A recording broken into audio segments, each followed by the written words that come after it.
The Dow Jones Industrial Average gained 828 points, or 2.6%. The S&P 500 added 2.5%, and the Nasdaq was up 2.9%. On a weekly basis, the major indexes are on track to capture notable gains.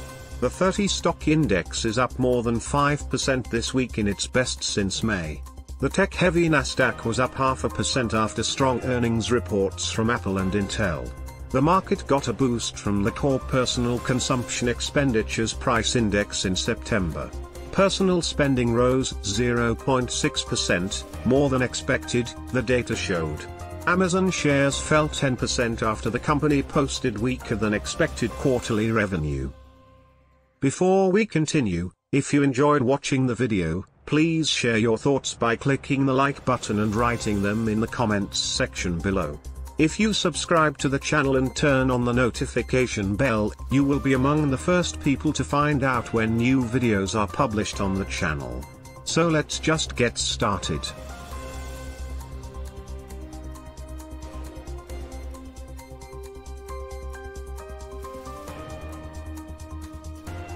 Consumer spending rose 0.6% last month, the Commerce Department said on Friday. Spending accounts for more than two-thirds of U.S. economic activity. Excluding food and energy components, the PCE price index climbed 0.5% in September. It advanced 5.1% on a year-on-year basis in September after increasing 4.9% in August. Other inflation measures are running much higher.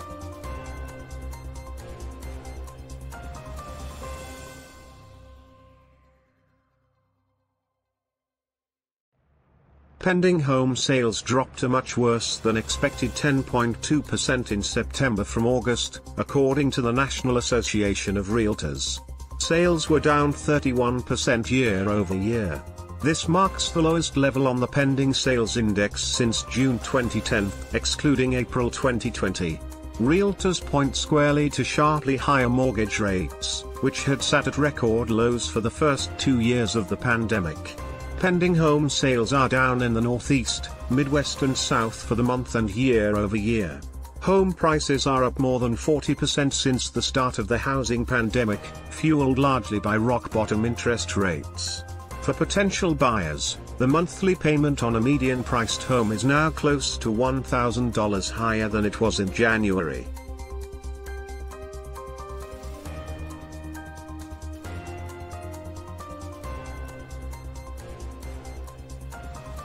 Consumer prices, harmonized to compare with other European Union countries, were up 11.6% on the year in October.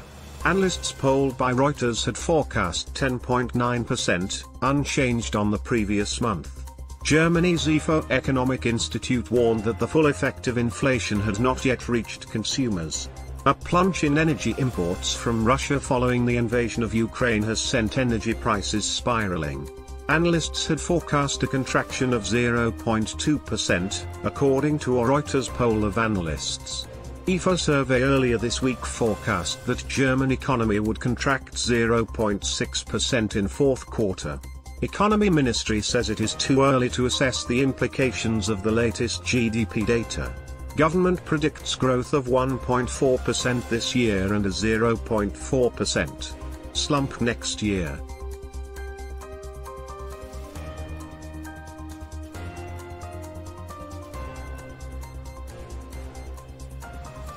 On Elon Musk's first day in control of Twitter, a person who walked out of the company's San Francisco headquarters and identified themselves as a data engineer there said they were just laid off. Press reports before the deal closed said that Musk had planned cuts as deep as 75% of headcount. Musk finally took over the company on Thursday, ending a months-long legal saga. The billionaire Tesla and SpaceX CEO initially agreed to buy the company for $44 billion, but soon after tried to get out of the deal because he claimed Twitter was not forthcoming enough about spam accounts on the platform. Twitter has denied that and went to court to try to get Musk to complete the deal. On Thursday, several top executives departed the company, including CEO Parag Agrawal and CFO Ned Segal, CNBC's David Faber reported.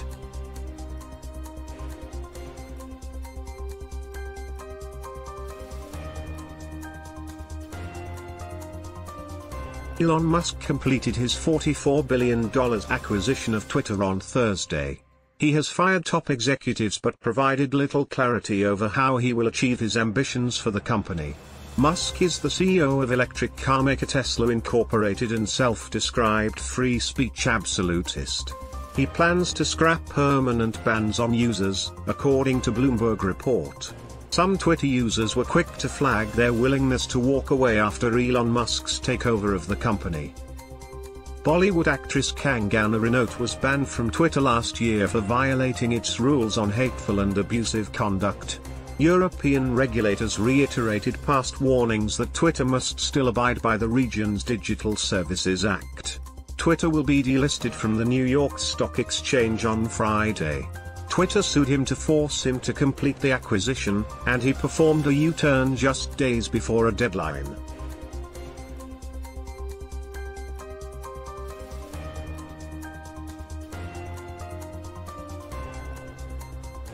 Chevron on Friday reported its second highest quarterly profit ever, blasting past analysts' estimates, driven by soaring global demand for its oil and gas and rising production from its U.S. oil fields.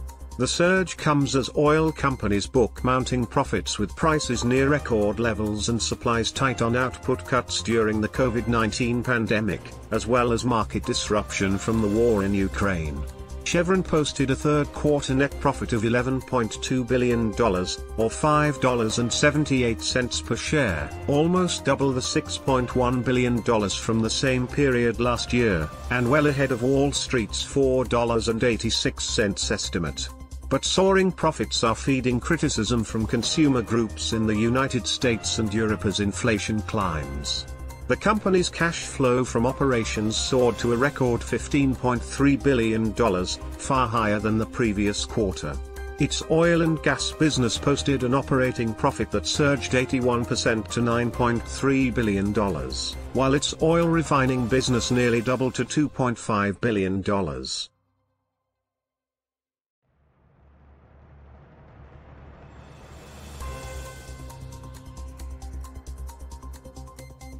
Top U.S. renewable power producer NextEra Energy Incorporated, NE.N, whizzed past estimates for quarterly revenue on Friday on strong demand amid surging power prices, while predicting a boost from the recent Anti-Inflation Act. The push to promote alternative sources of energy has gained fresh urgency this year as Russia's invasion of Ukraine ignited a rally in natural gas and crude oil prices, boosting demand for companies such as NextEra that produce energy from wind and sun. NextEra's third-quarter revenue of $6.72 billion was nearly $1 billion more than expectations, while profit of 85 cents per share topped estimates of 80 cents. NextEra now was positioned to take advantage of the U.S. Inflation Reduction Act, IRA, that includes measures to shift consumers to green energy and reduce carbon emissions.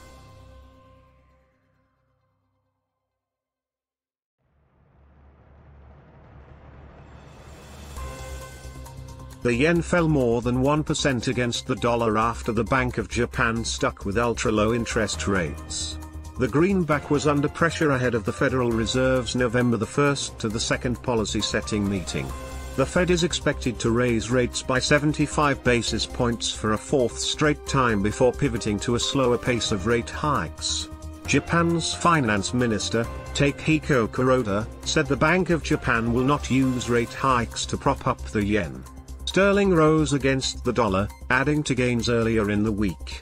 The pound was up 0.39% at $1.1609, on track for a weekly rise of 2.65%.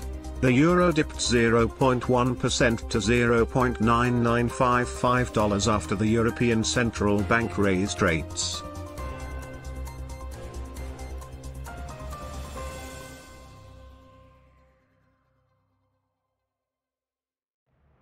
Brent futures fall 1.2%, U.S. West Texas Intermediate, WTI, crude falls 1.3%, but are still up about 2% for the week. Chinese cities ramped up COVID-19 curbs on Thursday, sealing up buildings and locking down districts. The International Monetary Fund expects China's growth to slow to 3.2% this year, down from April projection of 8.1%. German economy grew unexpectedly in the third quarter, data showed on Friday. US oil and natural gas rigs fell this week, but in October notched their first monthly increase since July, according to energy service firm Baker Hughes Company. The Organization of the Petroleum Exporting Countries, OPEC, is likely to maintain its view world oil demand will rise for another decade.